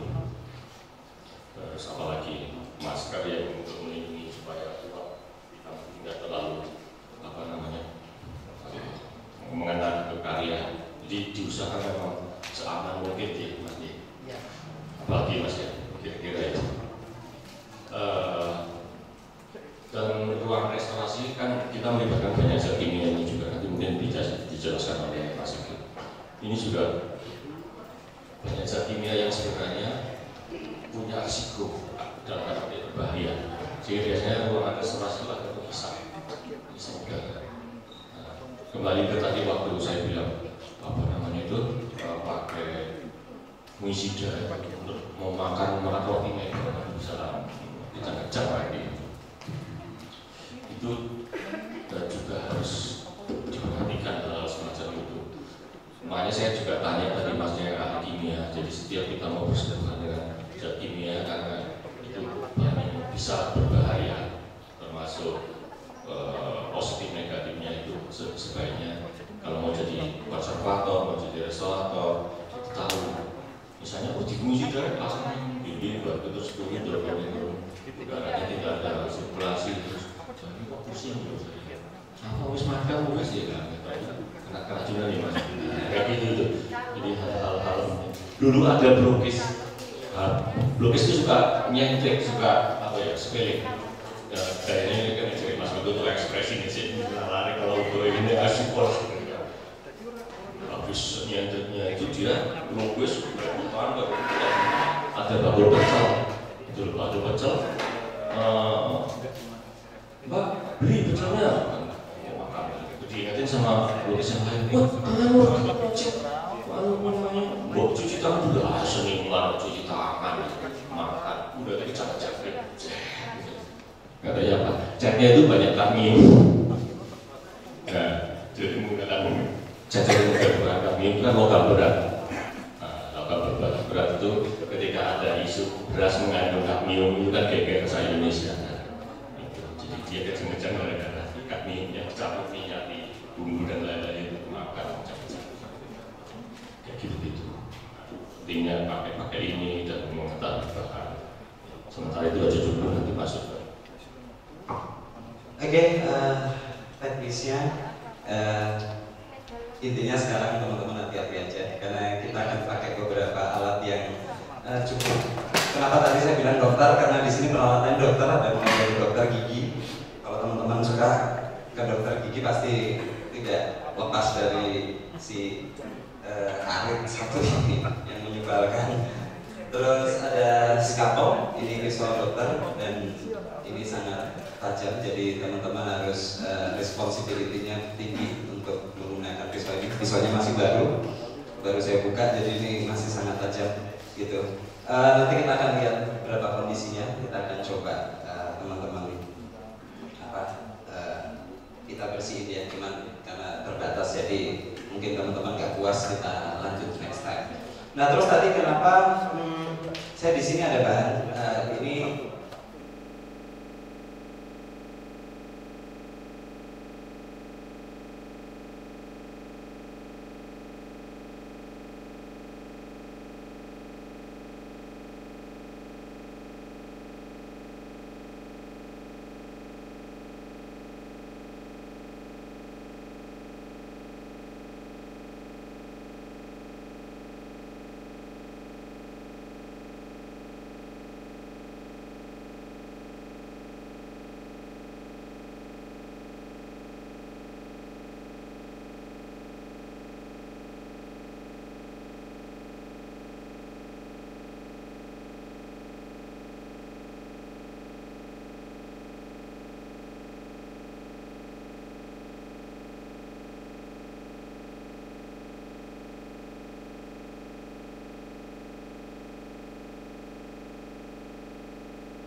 Silakan untuk ke depan, monggo. Silakan kita kembali ke posisi masing-masing. Silakan kepada Bapak Ibu, dan saudara-saudara sekalian bisa kembali ke lokasi duduknya tadi. Silakan, karena kita akan mulai berdiskusi.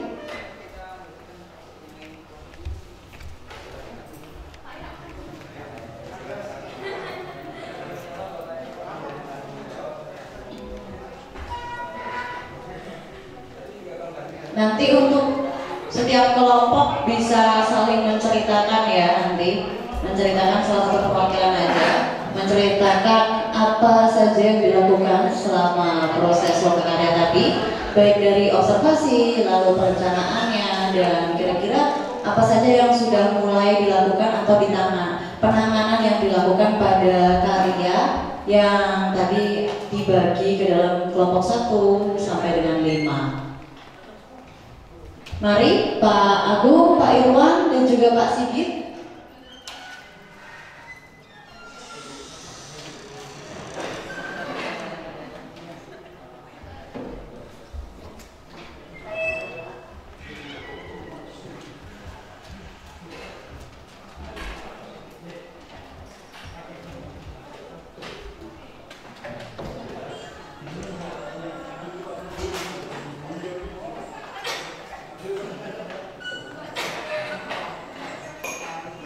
Mungkin kita bisa mulai langsung dari kelompok 5. Perwakilannya siapa kelompok 5? Untuk bisa menceritakan.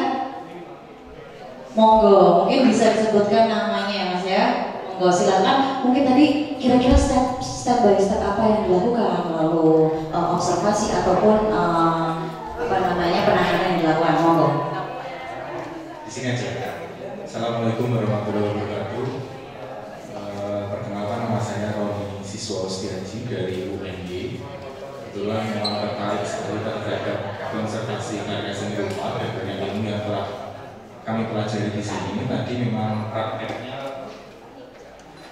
pertama mengidentifikasi apakah karya ini rusaknya seperti apa, begitu. Apakah hanya berdebu atau misalnya frame-nya ada yang rusak, catnya mengelupas dan lain sebagainya. Kemudian tadi kami diajari untuk cara menguas juga searah, terus kemudian tadi ada apabila perlu vakum bisa pakai vakum gitu. Terus kemudian tadi setelah dikuas bisa menggunakan kapas tadi untuk mengidentifikasi apakah kotorannya banyak atau tidak gitu. Kemudian baru itu aja. Terima kasih. Baik, terima kasih Mas Roni. Selanjutnya kita ke kelompok 4. Perwakilannya siapa kelompok 4? Silakan. Mana nih?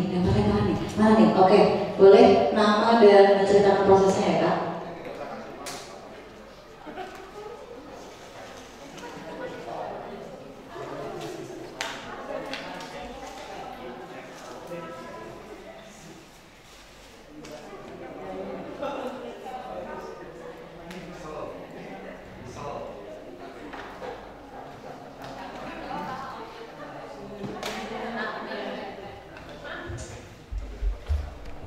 Assalamualaikum warahmatullahi wabarakatuh. Saya Sugi Bahri. Menurut pengamatan tadi konsentrasi dari kelompok 4 kebetulan dipandu oleh Pak Irfan. Jadi di sana ada sebelum kita merawat atau menyelamatkan karya tersebut, kita lihat dulu masalahnya ada di mana letak posisinya, apakah ringan, sedang atau berat. Jadi masing-masing tingkatan itu ada beberapa tahap-tahap yang mungkin bisa dipersiapkan oleh sang konservator tersebut. Dan ya memang jadi kerja-kerja seperti itu memang sangat butuh ketelitian yang tinggi dan sabar tentunya untuk bisa menghasilkan karya tersebut bisa selamatkan. Seperti itu. Baik, terima kasih kelompok 4 dan selanjutnya kelompok 3. Silakan. Terima kasih. Saya mewakili kelompok 3. Nama saya Heru Purnomo. Tadi sebelum melakukan pekerjaan kita sepakat yang saya alami di lukisan perlu observasi dulu secara bersama, kemudian melakukan setelah observasi, setelah ada kesepakatan apa yang harus kita lakukan. Tadi kebetulan di tempat saya lukisannya tidak begitu masih dalam kondisi yang baik, hanya sangat kotor baik itu di permukaan maupun di belakang lukisan. Kemudian setelah itu kita melakukan mengambil peralatan pembersihan seperti kuas, kemudian bidding dengan kapas, karena tingkat kotornya itu masih rendah, jadi belum menggunakan larutan. Jadi untuk sementara hanya bisa dibersihkan dengan menggunakan kuas dan alat bidding yang dibungkus dengan kapas. Kemudian dibersihkan, yang sangat vital tadi kotornya di belakang sudah kita bersihkan dengan kuas. Kemudian yang permukaan kita lakukan pembersihan dengan kuas secara perlahan-lahan, karena tadi tidak semua kelompok tadi menghadapi objek restorasi atau kondisi lukisan yang sama, ada yang ringan, ada yang tidak ada kerusakan, bahkan ada yang sampai berat. Jadi sebenarnya tadi kalau tidak melihat yang berat juga agak kurang beruntung.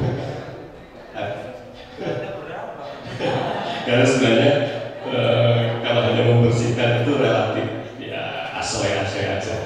Tapi kalau yang sampai berat itu memang benar-benar diagnosanya harus benar Pak, terus untuk menentukan langkahnya seperti apa. Kan saya tadi di sana sampai akan jelimet karena lukisan ini kronis. Nah, ibarat orang itu kelihatannya cuma sobek aja dari sini. Ini kalau salah langkah, tiba ini muncul kabeh, ibaratnya dahulu muncul kabeh, sedikit ini muncul kabeh. Karena kita pikir kuat, padahal itu sudah sangat rapuh. Jadi langkah di lukisan yang di kelompok 4 itu tidak hanya sekedar ditempel dikasih kanvas, dia harus dikasih kanvas secara utuh. Jadi dia harus diletakkan di kanvas baru, bukan kanvas beli yang jadi, bukan, tapi kain yang kemudian dikondisikan untuk bisa misalnya lama, karena itu kalau ditarik itu krem semua. Itu sudah artinya dia memang harus dimanja, dipangku terus, dipangku di kanvas baru, karena penopangnya sudah tidak mampu.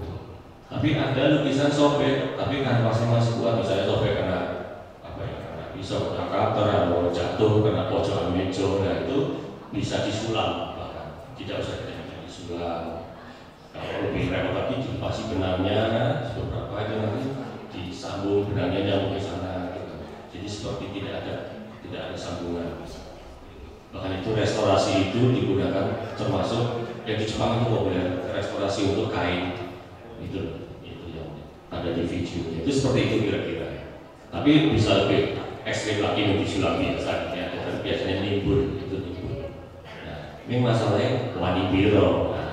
Nanti kalau Anda sudah masuk jadi restorator kan selalu terkait dengan itu, wanibiro, karena ini kerja satu hari ada nilainya, 1 jam ada nilainya.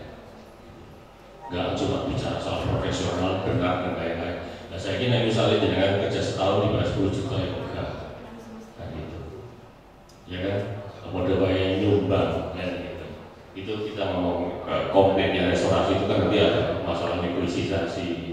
Ya nek sudah memilih dunia restorasi atau dunia konservasi ini, tata kelola restorasi ini ya jangan tanggung, dia total sih beda. Nah gitu saya kira ya. Itu tadi